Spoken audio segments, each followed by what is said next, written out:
కాసేపట్లో ప్రారంభం కానున్న ఓట్ల లెక్కింపు. మహారాష్ట్ర జార్ఖండ్ ఫలితాలపై ఉత్కంఠ. విజయంపై ఎవరికి వారే ధీమాగా ఉన్న బీజేపీ కాంగ్రెస్ కూటముల నేతలు. ముగిసిన ఏపీ అసెంబ్లీ బడ్జెట్ సమావేశాలు. 10 రోజుల పాటు సాగిన సభ కార్యకలాపాలు. 21 బిల్లులు, 3 ప్రభుత్వ తీర్మానాలకు ఆమోదం. అందరికీ ఆరోగ్యం, సంపద, సంతోషం. ఇదే స్వర్ణాంధ్ర 2047 లక్ష్యమన్న ఏపీ సీఎం చంద్రబాబు. ఇవాళ ఉదయం 11 గంటలకు 10 వామపక్ష పార్టీల బృందంతో సీఎం రేవంత్ భేటీ. లగచర్ల రైతుల సమస్యలను ముఖ్యమంత్రికి వివరించనున్న బృందం. కేంద్రం నుంచి మరిన్ని నిధులు తేవాలి. టీడీపీ పార్లమెంటు నేతల సమావేశంలో సీఎం దిశానిర్దేశం. ప్రాజెక్టులకు నిధులు సమకూర్చుకోవడంపై చర్చ. జగన్పై టీడీపీ నేతలు విషం చిమ్ముతున్నారు. వైసీపీకి 40% ఓటింగ్ రావడంతో ఆ ప్రజా ఆదరణను చంపాలని చూస్తున్నారన్న పేర్ని నాని. పార్టీ ఫిరాయింపు పిటిషన్లను స్పీకర్ సరైన సమయంలో తేల్చాలి. సభాపతికి స్పష్టం చేసిన హైకోర్టు. సింగిల్ జడ్జి ఉత్తర్వుల రద్దు. రాజ్యాంగంలోని 10వ షెడ్యూల్ ఫాలో కావాలన్న న్యాయస్థానం.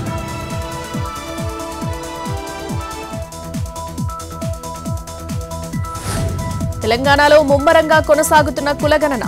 ఇప్పటి వరకు 1 కోటి కుటుంబాలకు సర్వే పూర్తి. ములుగు, జనగామ జిల్లాలో 100% నమోదు.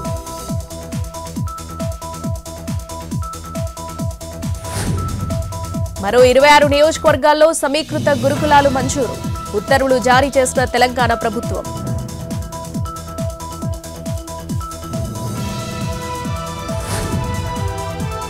తెలంగాణ తల్లి విగ్రహం ఏర్పాటు పనులను పరిశీలించిన రేవంత్ రెడ్డి.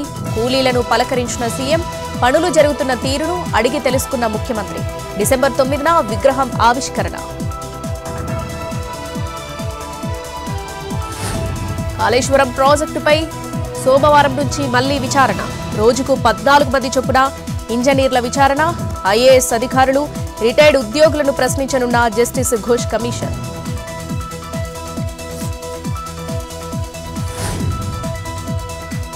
అనుమతులు లేకుండా కట్టిన ఇల్లు పేదవారివైనా కూల్చక తప్పదు. కొన్నిసార్లు మనసును చంపుకొని పని చేయాల్సి ఉంటుందన్న హైడ్రా కమిషనర్ రంగనాథ్.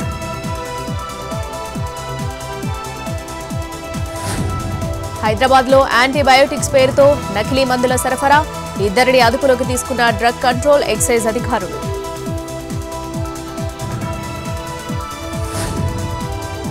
ఏసీబీ వలలో పాతబస్తీ బండ్లగూడ పోలీస్ స్టేషన్ ఎస్ఐ, 2 కానిస్టేబుళ్లు. కేసు క్లోజ్ చేసేందుకు డబ్బులు డిమాండ్ చేసిన పోలీసులు. భిన్నత్వంలో ఏకత్వం మన గొప్పతనం. బానిసత్వం నుంచి వికసిత భారత్గా ఎదుగుతున్నామన్న రాష్ట్రపతి ముర్ము.